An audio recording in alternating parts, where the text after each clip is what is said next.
Welcome to the Unbroken Round, Season 3, Episode 13. Skipped a week in there, just never got around to it. But I'm going to be basically talking about what I was going to talk about last week. I just thought about it a lot longer, which may be good for us, maybe not. Who knows? As always, thank you guys for listening. If you have things to add, conversations to start, those type of things, you can always find me on Facebook /The Unbroken Ground, unbrokenground@gmail.com, and of course on Instagram, Threads, and Blue Sky. I don't know many people that use that. So, and YouTube, but I rarely check that. So, honestly, if you listen, Facebook or Instagram, probably the best ways to get a hold of me. This week I am going to be talking about, this will be the second episode where I talk about the same kind of phrase, but for in a different way. That's cryptic, and that just to draw you in. So thank you guys for listening, and let's go.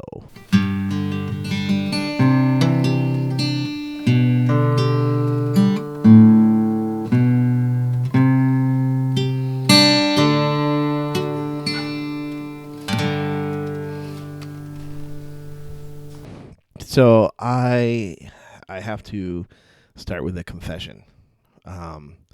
I don't like arguing things on the interwebs, as the kids don't say. I don't actually like putting comments on things because they're just too easily misconstrued, and then you spend more time trying to explain and take more time to try to basically explain your point and explain what you didn't mean because context is not there. But there is one phrase that gets me every time, one post that it's like kryptonite to me. I have a hard time not replying to it, and I will tell you why. Like I said, this is the second podcast in this year that I am going to talk about it. So here you go, the other day I was scrolling through Threads, trying to avoid losing all hope, and there it was. Some person had posted the classic, "Yes, Jesus hung out with sinners, but he also told them to go and sin no more. Let's not forget that part." So if you listen to my other podcast about this, you're probably like, "Oh, I already know what he's going to say." But actually, I am going to say different things maybe. I'm sure I'll repeat myself in some ways. I'm not that original. But here's the thing. What I began to think about, and this is something that different than I've ever thought about, as I've thought about this whole us versus them, and we'll get to that. But more than that, the idea. And I think because you leave off the first part, like a lot of times when people post this on like a social media, they're actually leaving off the first part of the argument, which is that there is someone who is a follower of Christ who is spending time with someone who is not. And the only, for certain people, for certain groups, the only acceptable time for that to happen is if you are going to try to convert them to your faith, that you're trying to evangelize them. And so that is the for some traditions, some people, that is the only time that you should hang out with people who aren't saved. Now, this is the tradition that I came out of, actually. I grew up with. Very much, and I've talked about this before, but just to kind of set the bedrock of what I'm talking about here, very much I grew up in a conservative Southern Baptist church, and we were very concerned that pretty much if you weren't Baptist, you weren't saved. And that was implied. It wasn't explicit. We weren't quite as bad as the conservative Church of Christ, which said that if you didn't get baptized in their church, you weren't saved because they were the only ones who had the true baptism. That doesn't exist as much anymore, but that's something I did grow up with as well. As some friends who were, I dated the Church of Christ minister's daughter for a little while, and then he broke us up. I'm not bitter about that at all. My first heartbreak. But we weren't necessarily there. We didn't say that per se, but there was definitely a suspicion that we harbored for anybody that wasn't part of our group, a part of us. And so if you were in high school and you went to the Catholic Church, the Lutheran Church, the Methodist Church, all of which existed in my small little town, there was the Church of Christ as well. There was kind of this sense of like, you aren't, well, it's hard for us to say that you are actually Christians. We're not going to come out and say it to your face, or we're not going to say it. But we have this very insular idea, if you belong to our church, then we have the truth. And if we have the truth, then that means other people don't have the truth. And that's the only way it can be. And so if we have the truth, then the other denominations, the other churches, they don't have the truth. And so we need to help them understand the truth, and so that you can get them to believe correctly, because if they don't believe correctly, then it's hard to say whether they're saved or not, which is an interesting thing to say and to live. But it is one that I lived for a while, and I don't live that anymore. So some of my more conservative friends out there might find that perplexing. Sorry. I don't know what to tell you, but it is very interesting that we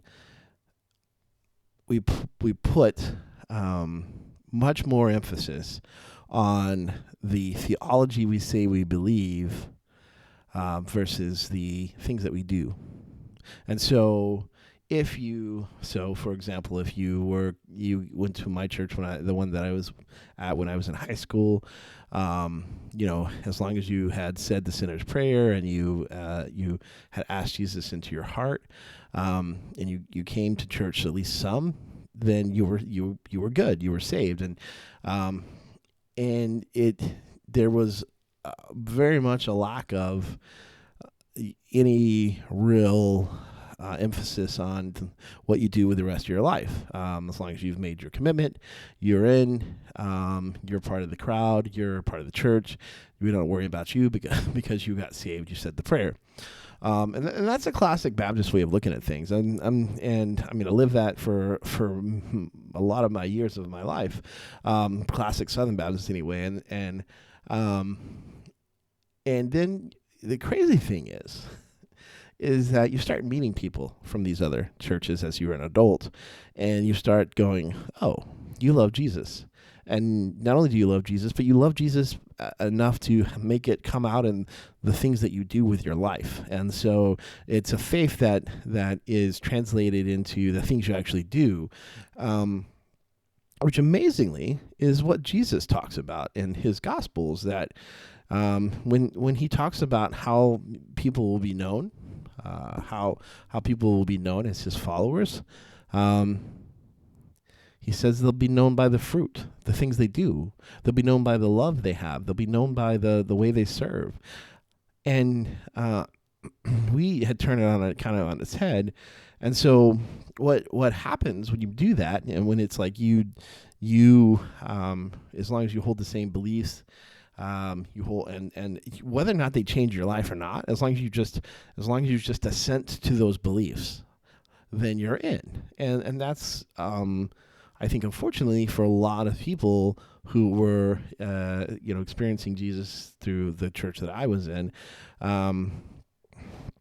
they were never really challenged to move beyond that. Now, it doesn't mean that they, obviously people have personal convictions and private conversations and things. They don't have to, they don't have to give me a, hey, by the way, I've moved beyond that kind of speech, and I wouldn't know. But a lot of them, lived in this kind of microcosm of like, if you're in the church, you're good, you're safe, you're saved, and if you're out, then you're suspect. And so in this phrase that's like us versus them, which is like, if you, so the and this, I mean, I don't know how much this actually happens anymore, but there's this sense, that and again, the people who are posting this on threads or whatever, they're leaving off the first part of the argument. But basically what happens is that a saved person hangs out with some lost people, or you support some lost persons in the eyes of the church's business, or you're their friends, you're whatever. And so the church comes to you and is like, hey, we don't think you should be hanging out with those people. And so then the person who is hanging out with those people go, well, Jesus hung out with sinners. And then they go, yeah, he did. But he also told them to go and sin no more. And to make the point that if you haven't it's and this is hyperbole, and so forgive me, but I'm gonna say it anyway. It's almost, they're like, if you don't leave every conversation with somebody who doesn't know Jesus with like, hey, don't forget you're a sinner, stop it, then you aren't doing your job. And again, that's hyperbole, that is absurdity, but that's what it makes this dichotomy, this statement. That's what it makes me want to think that they want to happen. But what really is happening, and what people don't understand, I think, without understanding all of the history and all of the things surrounding that statement, and what really is happening is that the church is looking for an excuse to be insular, and to excuse their insularness. Wow, I really struggle with that word. To excuse their lack of outreach and community involvement, and working to be well known in the community by saying that they are separate, they're different, they're other, and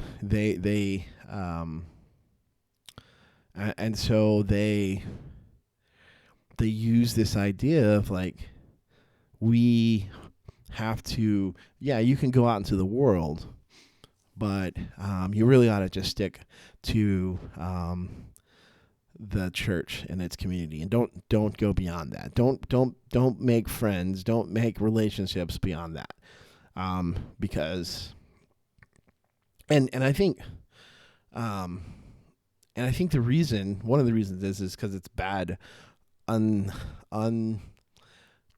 unexplored theology. For me, that's probably what I would call it. But it's not using Christ's transformation on the theology of that we get to live in the reality of the New Testament, and instead keeping some very very, very common themes from the Old Testament, and keeping that in our understanding of what it means to follow Jesus. And what I mean by that is that there is very much in the Old Testament, there is very much this idea that you have to keep things separate. If something is unclean and it touches something that is clean, then the unclean thing transfers the unclean property to the clean thing. And so this explains a lot of difference in like this actually makes it show you how revolutionary it is that Jesus, as the Holy One, gets down in the dirt and walks with us and is touched by sinners, and allows and touches lepers, and it is actually repudiation, because the Old Testament tries its best to give us a physical example and understanding in order to understand the idea of what it means to be holy and clean and to be separate and apart and to be spiritually that way. But Jesus comes and he's like, but it's just an example because because those are the things that you can see. As people, he knows we need things that we can see in order to be able to understand things like holiness, because we don't actually see how holy someone is. And so you create this system that's like, this is clean, this is unclean, and if unclean touches clean, then clean is unclean, and if holy touches unholy, then holy becomes unholy. But actually, Jesus makes it very clear as he begins to, he's like, you've heard it said, and he begins to do all the things like in the Sermon on the Mount, and then his being here and the things that happen around him, he makes it very clear that the unholiness, the uncleanliness is about who you are on the inside. It's not just about whether or not you touched a dead body or not. It's not about whether you touched somebody who had leprosy or someone who had touched somebody who had leprosy, but it's about the condition of your heart. And so, and there's a great book. I've referenced it many times. I'm sure if you haven't bought it now, go out and buy it. He doesn't pay me to say that. Be great if he did, but he doesn't, and I'm not actually asking for that. But there's a book by Mark Buchanan called "Your Church Is Too Safe," and there's two great things in there, but I'm only going to tell you the one tonight, and you'll have to discover the other second great thing, or ask me, and I'll tell you. But there's the first great thing in there is he talks about what happens when the Holy Spirit, starts to interact with things that are unclean. So this is greatly best described in the story of the woman who's been bleeding for years, and doctors can't figure out. She can't stop. She would be what was in the Old Testament. She would be perpetually unclean because she had this medical issue. She could never be clean, and so in the to kind of give a frame of what that means is it means that she could never approach the presence of God because she was perpetually unclean. She couldn't actually have a personal relationship with God because she was unclean all the time. She was unholy. She couldn't enter. She was already a woman so she already couldn't enter the Holy of Holies. She couldn't get to the closest, but she couldn't. She had to be on the outside looking in, because of her physical uncleanliness or unholiness. And so it wasn't just that she had this physical problem. I mean, that's something, that's bad too. Like, you don't, she's suffering with this illness, right? But because she has this illness, she is completely separated, cut off from being able to be in the presence of God, based on the cleanliness and holiness laws of the Old Testament. And so she gets this wild idea. She's like, if I could just touch Jesus' garment, he'll heal me. I'm not worthy to be in his presence. He's obviously close to God. I've learned that, like, all my life, I've learned and I know I'm not worthy, right? Because you're unclean. You have to stay out. You can't be in the presence of God because you're not worthy, because you're unclean. And so she's like, I know I'm not worthy, but if I could just touch his garment, he would heal me. And if I get healed, then I could work my way back into the presence. And but if you follow the transitive, unholy, unclean properties of the Old Testament, if this unclean woman was to touch a priest who had been consecrated, that priest would be then considered unclean. Yet she touches Jesus' hem, and the reverse happens. Jesus is not now unclean because he's been touched by this unclean woman, but instead, because because the woman has come in contact with the Spirit of God, the Holy Spirit, she has been cleansed. She's been healed. And then not only is she's healed, like that's already like a kind of a big deal. Like she is physically healed. She's not been able to and by find any doctor or anybody that can physically heal her, and this is a barrier to her being able to get to know who God is and to follow God. And so that's a big part. But then Jesus stops and he asks the ludicrous question, right? He's like, "Who touched me?" And he does this purposely because he felt his power come out, and he was like, I need to address this. I need to, and so, and of course the disciples was like, Jesus, dude, do you see the crowd? Do you see the people pressing in against you? What do you mean? Who touched you? And, Jesus is like, no, somebody touched me. My power, I felt my power go out. And the woman came and like, I'm begging forgiveness. Like, I'm so sorry. I just wanted to touch. And Jesus says, you've been healed.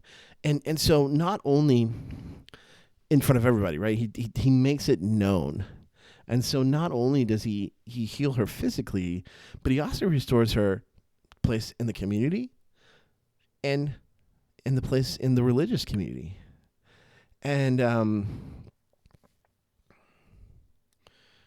that's what happens when God's Spirit begins to spread from believers to the lost, to the dark places, to the unclean places. It's not what is on the outside. Jesus makes this very clear. Like, he's like, look, I know you guys learned all these laws because we're trying to, like human beings need to have some physical examples of what this means. But I want you to understand it's deeper than that. It's deeper. It's actually about who you are on the inside, and the things that are on the outside aren't going to make you unclean anymore. Doesn't mean that you should do them. I mean, there's a lot of things that you don't. But this is why when Peter is, sleeping on his rooftop and he has this vision, right, of all the unclean animals coming down, and God says, don't call anything I've made unclean. You know what? That's a paraphrase. But anyway, it's just, but God's like, hey, we're shifting here, and here's why. Because it is not really what's going on the outside. It's all about what's going on with us on the inside. So, bring that back around. So what happened is we've adopted the kind of separation that the early that you had in Jesus's day between the clean and the unclean, and we've adopted it into different camps. We just call them lost and saved. And so are sinners, the saved and the sinners. And so the church is full of, by its own definition, saved people, and the rest of the other people are lost. They're sinners.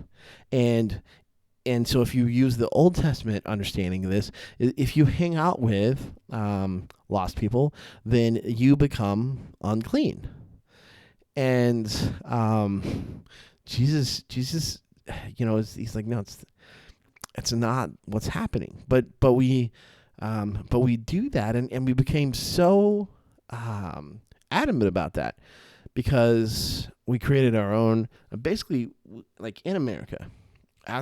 Especially as I was growing up, living through these things, we have the heyday of, like, we created our own music industry, we created our own theme parks, we created our own kind of like, hey, we want to be like the world, but not, but not in the world. And so we created all the things. I can't tell you how many times I purged my musical collection because I went through a cycle of it's okay if I listen to some secular music, to people being like, hey, yeah, you shouldn't do that, only Christian music, and so I can't tell you how many times I've thrown CDs away, or and how many times people have been judged because, like, oh, you listen to the lost people music.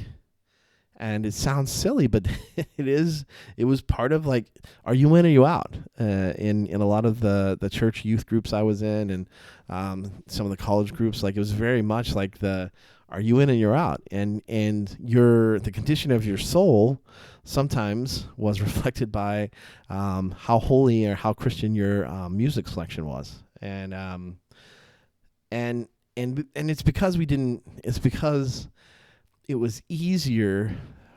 Because and God knows, He knows it. It's true, but it's easier to equate visible physical things than it is to actually see the condition of a person's heart. And the sad thing is, well, we'll get back to the sad thing, but the thing that I guess just really makes me angry, sets me off, crashes me out, as the kids might say today, is this idea of there's a collection, there's a community that's not sinners.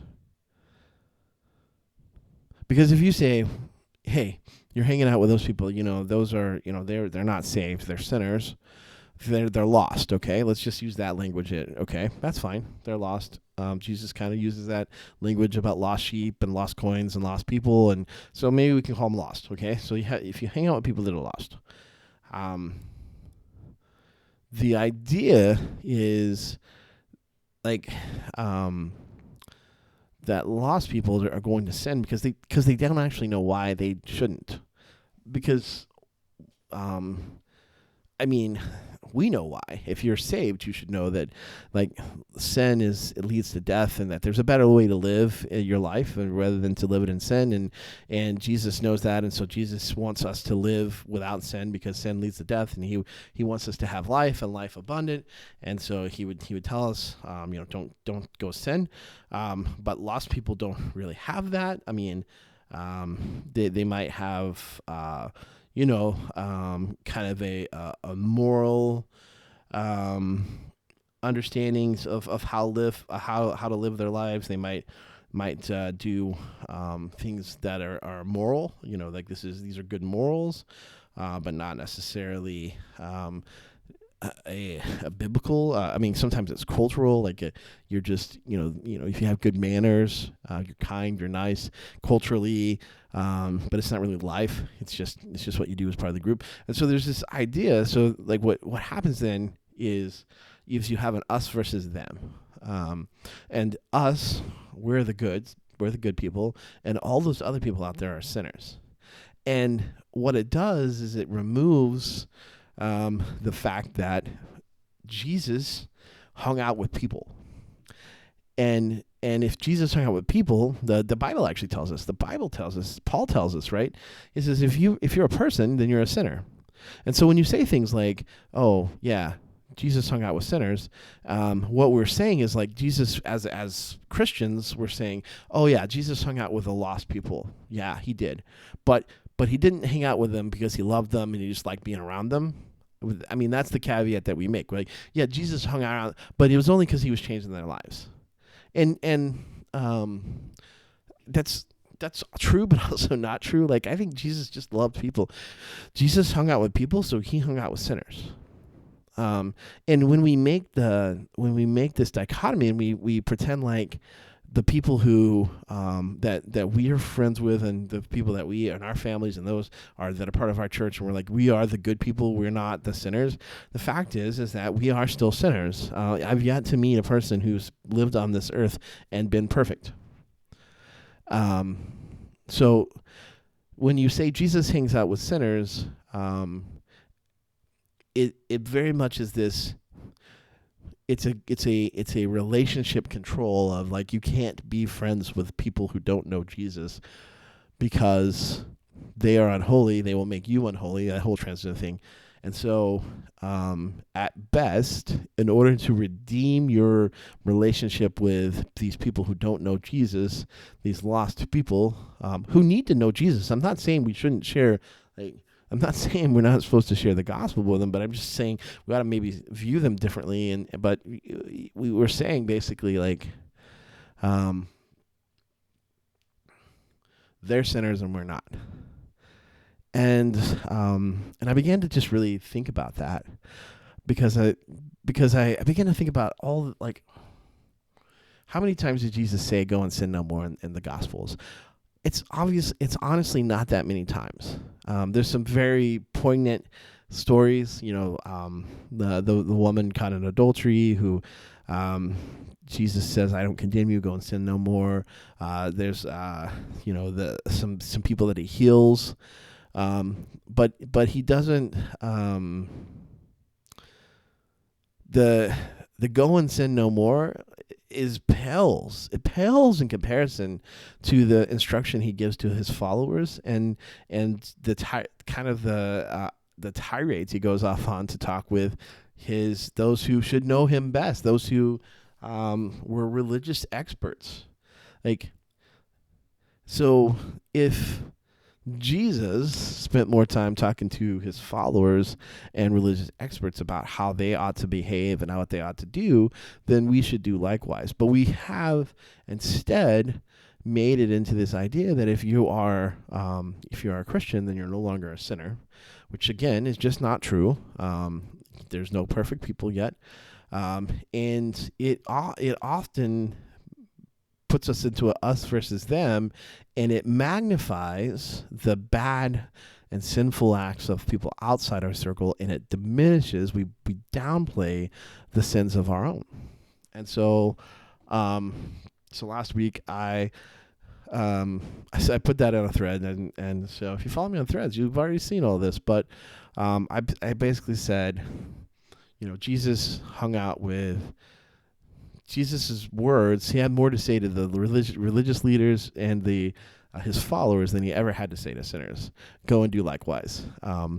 And somebody was like, totally didn't get the point, so they responded to that, which is why, again, I try to avoid talking on social media because people don't understand. And so I was like, let me be more clear.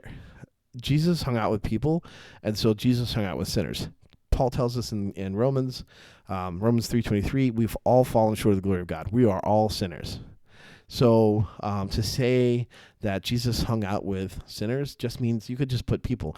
But and because he hung out with people, he definitely wasn't encouraging us to sin, but he just loved people. He hung out with them. He wanted to give life. He knew there was a way that leads to life and a way that leads to death, and he wanted people to follow that way to life. And so he taught stories, he asked questions, he gave examples, he did all those things so people could have life. But he wasn't setting it up so that we could be us versus them. He wasn't setting it up so that we could be like, we're the good ones and they're the bad ones. And if you're going to hang out with the bad ones, then you have to tell them how bad they are. He doesn't say that at all. In fact, he says, like, if you live if you live out of love and light, and then people will want to know.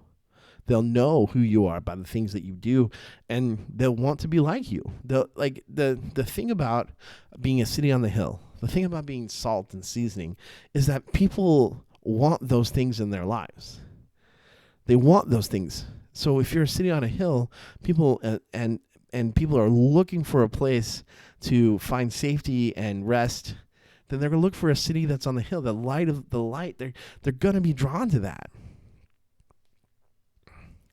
And when we separate into this us versus them, and it just feeds into like so much of the problems we have in America, with political parties and with even amongst churches. Like even if we could somehow granularly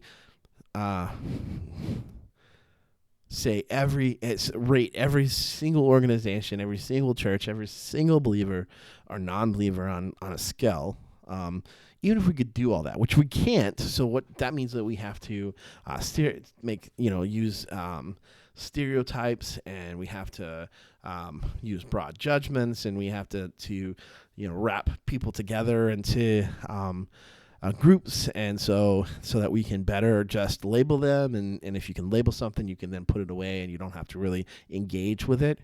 Even if we could do all that, Jesus cuts us off at the pass.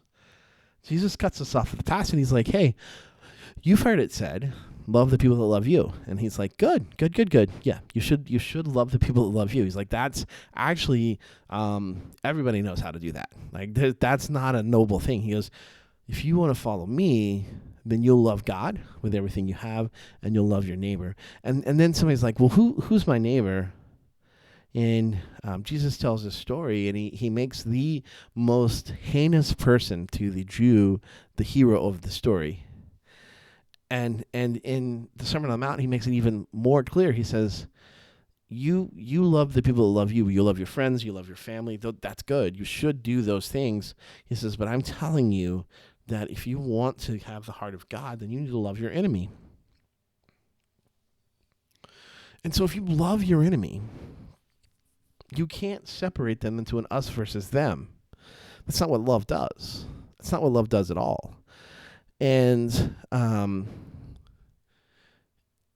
in the name of and this is what's, I guess, gets me the most, is like, in the name of bringing honor to God, we barricade our doors, we barricade our hearts, we barricade our lives to people outside, because we're like, hey, we're not gonna that's them, those sinners, those people out there, and we're not like them, and we're not gonna hang out, because there's other things like in Proverbs and just the, like, if you lie with dogs you get fleas and all that kind of stuff. And it's like, yes, you have to be wise, you have to be smart, you have to be I'm not saying like go and live like the rest of the world. But I would say go. I mean, and there's some places you probably shouldn't go. And I wouldn't even say probably. There's places you definitely shouldn't go. But there are so many other places that you can meet that's just an extreme case. And you're like, I'm just not going to do that. I'm not going to go to that place. I'm not going to go to this place. I'm not going to do that activity. Great. But to kind of basically section them off to be like, you are not of us, and thus the only kind of relationship and interaction we can have with you is to be so that we can tell you that you're a sinner. Like, this is bad. This is terrible. This is not following Jesus. This is making yourself feel better and calling other people out. And if they don't know Jesus, they don't know any better. Like, and what's their motivation? And so the crazy thing is, to me, is like, if you know Jesus, like, your motivation to follow him is because he loves you. It's not, it's the motivation is not, and people have mischaracterized this, and some people, this is their only motivation, which is sad, but the motivation to follow Jesus is not to get out of hell. Like, that sometimes is the only way we talk about, like, well, following Jesus, like, are you saved? And the idea is that, are you saved, from having to go to hell? But that's not the only, like, that's not the only way we can think about what it means to follow and be like Jesus. It's just not. And when we do that, we really limit what it is to follow God. And so it's not just this get out of hell free card thing. It's actually a call to a life. And we find this very difficult to invite people to, because we don't, and I've talked about this so much, I'm not going to go too deep into this again, but because we don't know how to separate out, like, the idea of these are like, if, okay, you're going to be a follower of Jesus, here are the things you're going to have to do. And instead, because Paul and Jesus don't do that, like, they are like, if you love God and you love others, like, everything will just kind of fall into place. But we really like rules better. We like just tell me the rules. Just tell me the things. Just tell me what I have to do. And I'll do them. And then I can check my box, and then I can be, I can even score myself on how well I'm doing at following Christ, because I've checked my boxes off, and And Paul's like, there are, here, let me give you some things. But honestly, he's like, but walk by the Spirit. And like, that's just so hard because we want, like, I, we want to just have a certain checklist to let us know how we're doing. And walking by the Spirit actually takes kind of this relational energy where we have to attune our hearts and our ears, our minds to God. And we have to ask, and we have to be willing to be rebuked. We have to be willing to let God guide and direct us, as David would cry out, search me, O God, show me where I've missed the mark, show me where I could be better. And those are scary things, because we would rather just be, I think, the clean and proper. I show up to church. I don't participate in these type of activities. I'm good to go. I have hit all of the boxes, checked all the boxes that show that I'm a super duper good Christian. And that's like a very shallow, unfortunately. It may be where you start, but it can't be where you end if you're going to follow Jesus, because Jesus wants to go deeper. And so when you create this whole, you're part of our church. Oh, well, you're part of the good people, and those people out there, they're the sinners, and we can't be in relationship or partnership or connection with them because they are bad. Like when you put it like in that, like that's what you're saying. It's like the only reason you would hang out with someone who's lost is so you could let them know about Jesus. And once you let them know about Jesus, then you also have to just remind them that they're sinners. Because the only reason, like, this is what we're saying, like the argument, if you're gonna like bear that argument out all the way to the end, which we should, it's like saying the only reason that people will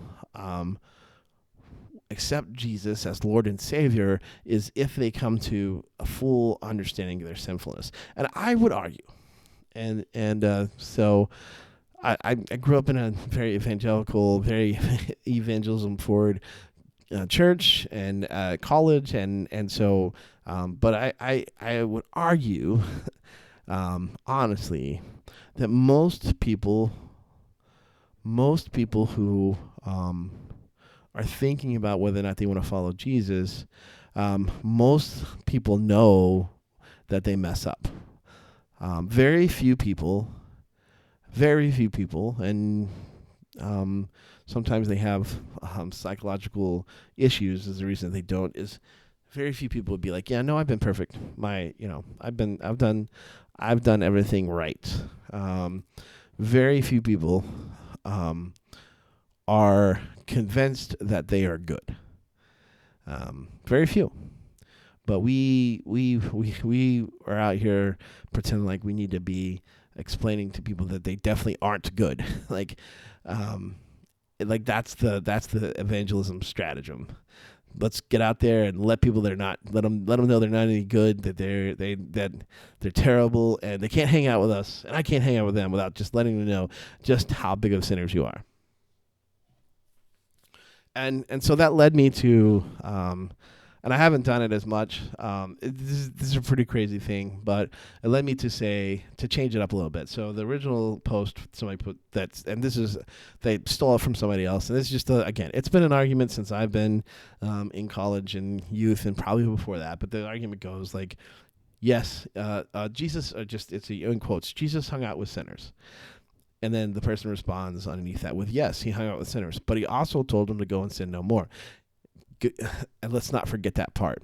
So it's hinting that how dare you hang out with sinners or anybody who's not in the church without reminding them of their lostness. And so I changed it to this because I think that it helps us to begin to understand just how wrong that statement is. And it's like Jesus hung out with Christian pastors. Yes. But he also told them to go and sin no more. And the reason I chose Christian pastors is because there is at least some I think some idea that like the pastors have got some things figured out, and I wouldn't say that most don't. Most are trying to follow Jesus and doing that to the best of their ability, and they've got it. But the thing is, pastors are still sinners, and they still mess up, and they still will be wrong, and they're not always right, and they don't have a secret line to God that makes them right. And most of them are just trying their hardest to know God and make him known. And that's a hard calling. It's a high calling. It's a hard calling. But the truth is that if you want to find sinners, you will find them as Christian pastors. Because they're people. And all people are sinners. Now, again, should they be in a lifestyle of sin? They should not. They should stop, right? Just go and sin no more. That's fine. Like, it's okay. We can say that. But also, we also have to admit that even those pastors who are doing their best, who are trying their hardest, who are living as best by the Spirit as they can, they will still mess up. They're still going to need Jesus' grace. They're still sinners. They're saved by grace, but they're still sinners. And I I threw that out there, and then I actually added it as a story on my Instagram. And the next day, same day, I was talking to a friend, and there was a pastor in the town that I'm from that was arrested for. And we don't know the whole story. Where it's still allegedly things, but allegedly sending inappropriate materials to a minor, and he was like, "Oh man, did you put that on there because of that?" And I was like, "No, I put it out there before I even knew that." But it proves the point. So whatever group of people you want to put in there. Jesus hung out with church people. Yes, he did. But he also told them to go and sin no more. Let's not forget that. Jesus hung out with Christian worship artists. Yeah, he did. He still does.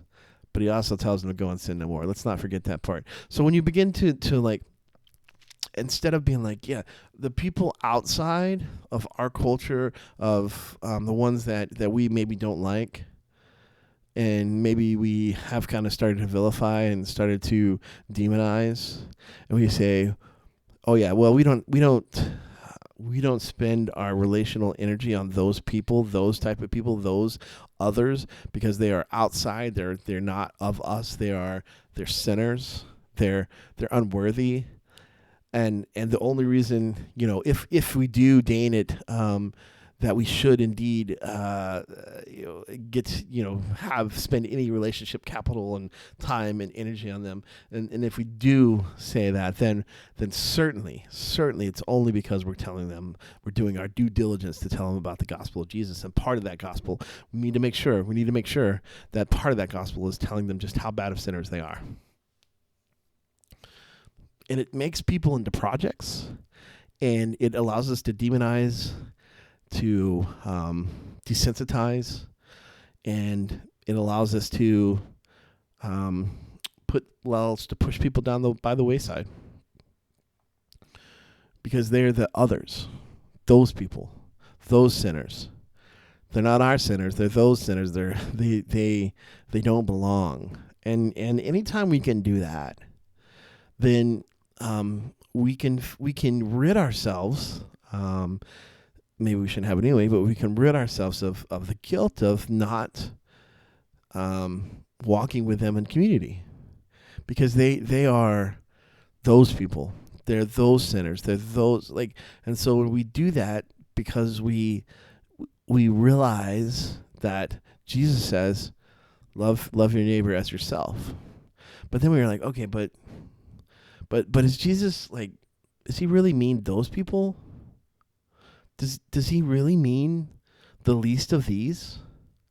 That we really should love others, even the least, and especially the least. Like in this story, right, where he tells a story about the sheep and the goats, and Jesus welcomes the sheep, and the sheep are like, Jesus, how come we get to come in? And Jesus says, you welcomed me. You served me. You ministered to me. And they're like, Jesus, we never saw you. What are you even talking about, dude? And Jesus is like, when you did it to the least of these, when you did it to the people who had nothing they could give back to you, when you did it to people who they were just full of need. They were broken. They were hurting. They were sinners. They were in the worst type of situations, in prison, in destitute, poor, all those things that we think, well, if people are in those situations, they probably did it to themselves, and what do I have to do with that? And Jesus said, when you served those type of people, you served me. And then he turns to the goats and he's like, you guys never knew me away. And they said, Jesus, we did all these great things and we did all of these huge projects and how could you say we don't know you? And Jesus says, you never knew me. And the difference here, and I think it's something that we should definitely incorporate into our hearts. Like, if you want to meditate on this, the difference is that the people who knew Jesus, they they reached out and ministered to the least of these, the people that couldn't give them anything back, the people who couldn't increase their social standing, the people that weren't part of their community of the acceptable people that came to their church or were acceptable to hang around. They were the lost, they were the prisoners, they were the poor, they were the needy, they were the beggars. And he said, people who know me will be people who take care of those type of people. And we get so wrapped up. In this idea, and we just so wrapped up in this idea that salvation is when we believe who Jesus is and we accept him into our heart and make him Lord of our lives. And we get wrapped up in this idea that as long as we say that prayer, as long as we assent to that truth, as long as we believe that God died for our sins, we accept his free gift, then we have transposed ourselves, that we've gone from death to life. We have transitioned out of our sinfulness, our sinful states, and into life because we have agreed to this proposition. We get caught up into that, it's through faith. There's nothing else. You have faith in Jesus, and we get so lost in that because Jesus and James and Paul and everybody else is going to say, yeah, if you have faith, then it'll change the way that you live. It'll change who you love. It'll change how you love. And if you say you have faith in Jesus, but it doesn't change you, it doesn't change your heart, it doesn't change how you see the world, it doesn't break your heart to see the lost, the lonely, the destitute, the poor, then do you really have faith?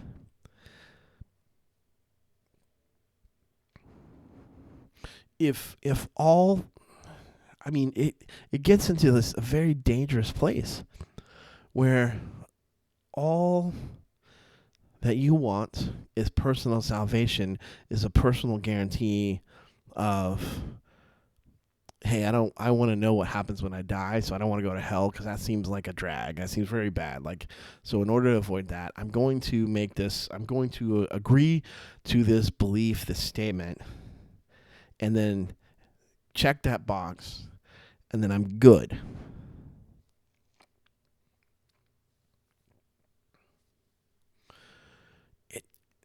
It's a dangerous place to be. I think that's why Paul says that you should work out your salvation with fear and trembling. Because it's not just, hey, I said a prayer one time and I believe that and I haven't changed. so I'm good. And it actually is. Hey, if you want to be if you want to be a follower of Jesus, then your life will reflect that. The things that you do, the things that you say, the things that how you live your life will reflect that. And not just conservative values or kindness or in the sense of like cultural kindness that hey we're all but true like from the heart. How how do I follow Jesus? How do I love my enemy? How do I love the people who hate me? How do I serve the people who have nothing and can give me nothing and don't maybe don't even deserve it, right? Like there's some people who probably just don't even deserve to be loved because of the things that they've done. But Jesus doesn't care. Like in fact, Paul was like, when Jesus started to love you. It's like when you were the enemy of God, when you were on the opposite end of what God wanted and who God was. That's when God started to love you. Go and do likewise. And that's challenging for all of us, I think, because it's not just, hey, did you serve in church, or did you read your Bible, or did you pray? Did you do something to get by for your personal life? But what did you do for the least of these? How did you serve your community? How did you love those who were unlovable? Those who were hateful towards you? Those whom you felt like didn't deserve love? How did you do with that? Those are the questions. I think those are the questions that get asked if there's a gate, a literal gate to heaven, and St. Peter sits at it. I think he asks those questions. I don't think he gives you a theology test. At least not one that's written and where you give a theory and whether you can explain how theology all works together. It doesn't mean you shouldn't know. I think we should know. I love theology. I study it a lot. But I have a hard time with theology that doesn't translate into life. If you believe God loves the orphan and the alien and the widow, and if you read the Bible, it's going to be hard not to believe that. If that doesn't translate for you to be like, hey, how do I love the orphan and the widow and the foreigner and the person that is in poverty and needs help, like if you're like, yeah, God is a God who cares for the lowest of the low, and it doesn't also make you go, I wonder what that means for me. Then all you're doing is learning theology that doesn't actually make a difference in your life. And what good is that theology? What good is it to know all the answers you could want to know about theology and to be able to explain them and to argue them if it doesn't change your heart, if it doesn't change what you do with your life? There are people who have degrees in theology who would say, yeah, Jesus hung out with sinners, but he also told them to go and sin no more. Let's not forget that part. Guarantee you that there are people with more degrees than I have, which is a lot, that would go out and say that. And so there's the challenge. Like, how does your theology change your heart? What you believe about God should directly impact how you live your life. And if it's not, what needs to change? And that's a conversation, honestly, you need to have with God. Or God in a close mentor, discipler. But it's a good question to ask. Like, if there's things that you believe that's true about God and what God wants for his children, and you're being one of his, as you being a child of God, if there's true that there's things you believe that Jesus wants for us, that Jesus has told us, and you say, yeah, I believe those things, but it doesn't actually change the way you live your life, what good is that belief? Because I think that in Jesus' eyes and James' eyes and Paul's eyes, there's no difference. Like we have this like, oh yeah, I believe that, but it doesn't change how I live my life. And for these guys, for Jesus, is like, if you believe something, then the only way we know, the only way that's true or to see that is how you live. So how will they know you're a Christian? By the fruit you produce. He's like, you know a tree. You look at a tree, you know what kind of tree it is by the fruit it produces. And if you see a tree and it's got oranges on it, you aren't like, oh, I think that's an apple tree. No, it's you know. And so you can fake the fruit a lot. And that's a question to ask yourself too. Have I been faking it? Have I been living like I have fruit, but I really don't. I've just been hanging up fake fruit. But if you believe something about God and it doesn't change the way you live, what good is that belief? Do you even really believe it? You're just saying that you assent to the way the words are structured, and that you believe that that's true about God. But if it's true about God, then it should change what you believe is true about you. That's the challenge this week. Jesus hung out with people. And because people are people, Jesus hung out with sinners, because all have fallen short of the glory of God. And you should go and do likewise. Whether or not you get a chance to tell them how big of sinners they are, instead, invite them into knowing how good Jesus and God are. Paul says in Romans, he says, it's not the law, it's not the punishment that draws people, but it's the kindness. It's the kindness. It's God's kindness that makes us return and ask for forgiveness. It's his kindness that draws. So there's the question. What is it you believe that's not changing your life because you don't really believe it? You just kind of know it's a fact. And where is God calling you to be kind, to show God's kindness, to draw people to him?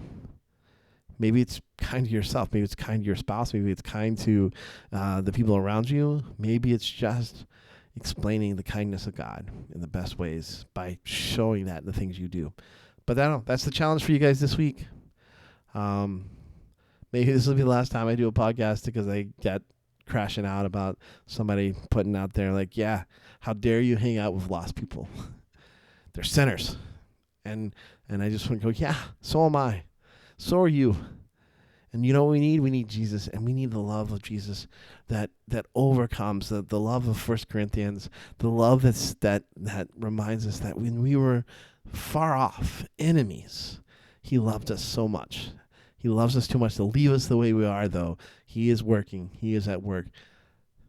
Maybe that's the question you'd ask God. What are you doing in my life? Where are you at work? How can I join in? Thank you guys for listening. I hope you have a great week, and hopefully we'll catch up again next week.